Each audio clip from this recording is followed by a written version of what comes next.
The Grand Magnolia was not a hotel. It was a kingdom of gold and velvet, a 7-star sanctuary for the world's billionaires, celebrities, and corrupt politicians. Its lobby was a cathedral of imported marble, and its air smelled of exotic orchids and expensive perfume. To the world, it was the pinnacle of luxury.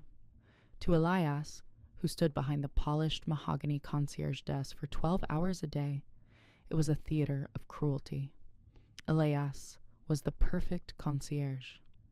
He spoke 5 languages, possessed a photographic memory, and could procure anything from a vintage 1945 Bordeaux to a private jet at 3 a.m. He was invisible, yet essential. He was the man who made the impossible possible for people who had never been told no. But the Grand Magnolia had a new owner, Sterling Croft. Sterling was a 3rd-generation billionaire, a man who viewed service staff not as human beings, but as dynamic furniture. He was young, arrogant, and lived to humiliate those he deemed beneath him. One evening, during the hotel's annual New Year's gala, Elias was managing a chaotic check-in. Sterling Croft walked up to the desk, surrounded by supermodels and paparazzi. He didn't ask Elias for anything. He simply tossed his empty glass of expensive champagne onto the polished desk, splashing Elias's tailored uniform.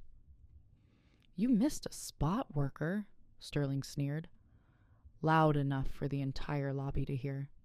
"If I wanted someone to just stand there and look useless, I'd hire a statue. At least a statue doesn't smell like cheap cologne." Elias didn't flinch. He wiped the champagne from the desk, his expression a mask of professional calm. "My apologies, Mr. Croft. The cologne is a gift from my late mother. I will correct the scent immediately." Sterling laughed, a cold, empty sound. "Mother's gift? Pathetic. Just book the royal suite for the Minister of Finance, and make sure the caviar is fresh this time. If I see you again tonight, you're fired." Elias bowed his head, but behind his calm eyes, a decade of hidden knowledge was beginning to crystallize into a weapon. Elias didn't just book rooms. He curated existences.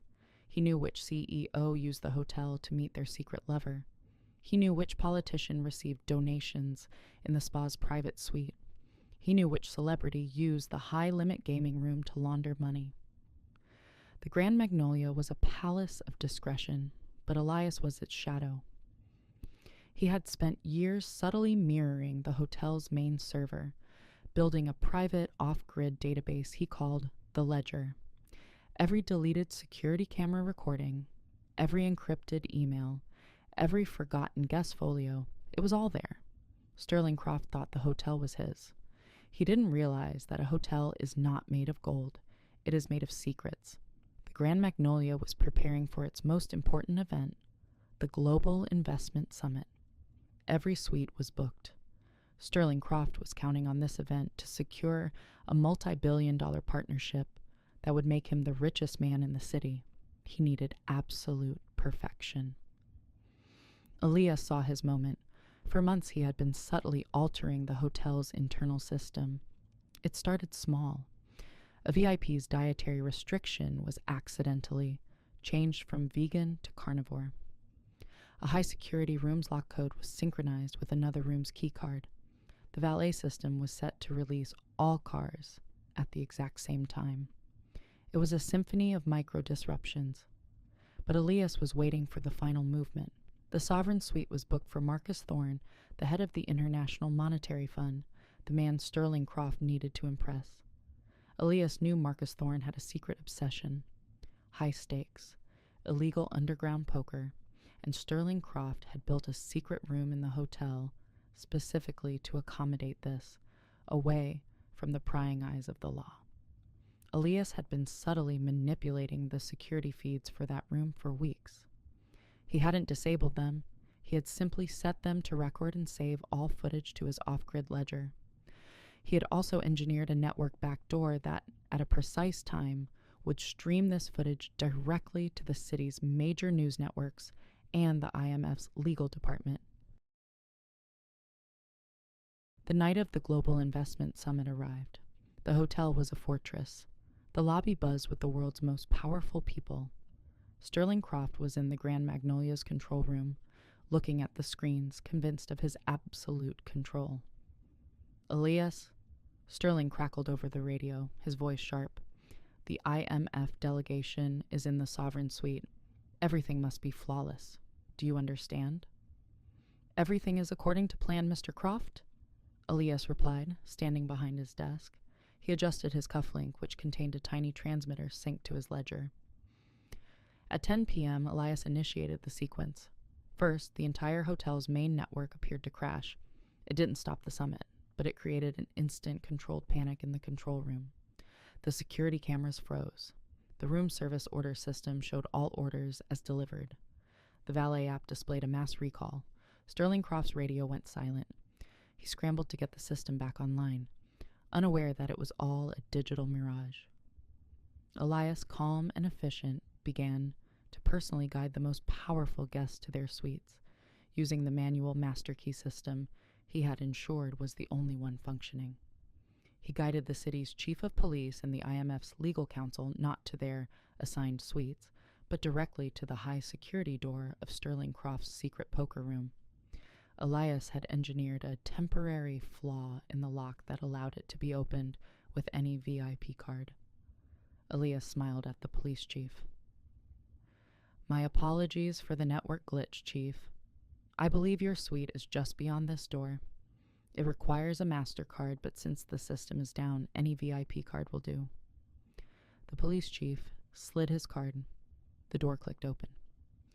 Inside, sitting around a mahogany poker table with piles of cash that exceeded a country's GDP, were Marcus Thorne, Sterling Croft, and 3 of the city's most corrupt developers. The massive security cameras, which Sterling thought were off-grid, were blinking.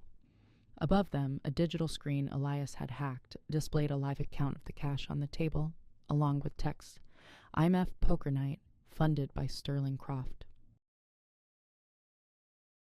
The Sovereign Suite's large screens simultaneously changed to the live feed of the poker room. In the control room, Sterling Croft's private screens began to play a sequence of his own deleted emails, detailing how he had blackmailed previous employees to hide the illegal room. Sterling Croft froze. The power was gone. The gold of the Grand Magnolia was now a reflection of his own lies. The fallout was instant. The police chief had no choice but to arrest Marcus Thorne and Sterling Croft. The news of the illegal poker room and the corruption scandal spread faster than the network glitch. Marcus Thorne resigned. The multi-billion-dollar investment deal evaporated. The Global Culinary Council stripped the hotel's main restaurant of all its Michelin stars.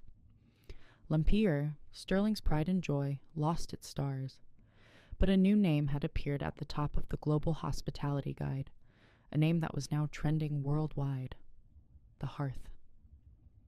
This was Elias's private database of guest preferences and secrets, transformed into a personalized guest service consultancy. He wasn't just a concierge anymore. He was a sovereign of secrets. The Global Culinary Council announced their new rankings. L'Empire had lost all its stars, but the Hearth, Elias's consultancy, had been awarded a historic 5 crowns of discretion, a new award created just for him.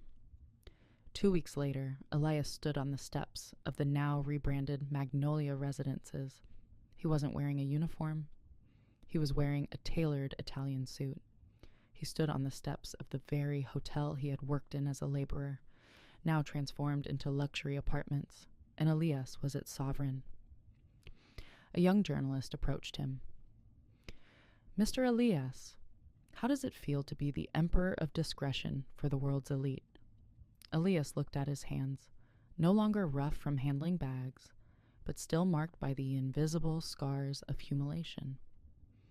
He looked at the massive glass needle that was once Vertex Tower, now called the Phoenix Needle after Elias's other construction-based revenge.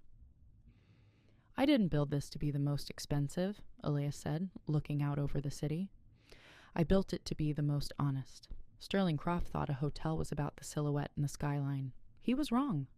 A hotel is about the foundation in the ground. If your foundation is a lie, the wind of truth will always find you. Elias turned and walked into his new penthouse office at the top of the tower. He had spent 10 years as a ghost in the machine, a shadow in the velvet. Now, he was the master of the skyline. And as he looked down at the street below, he realized that the best part of the view wasn't the height. It was the fact that he had reached it with clean hands and a heart that was finally at peace. The magnolia was his, the secrets were his, and the truth, finally, was set in gold.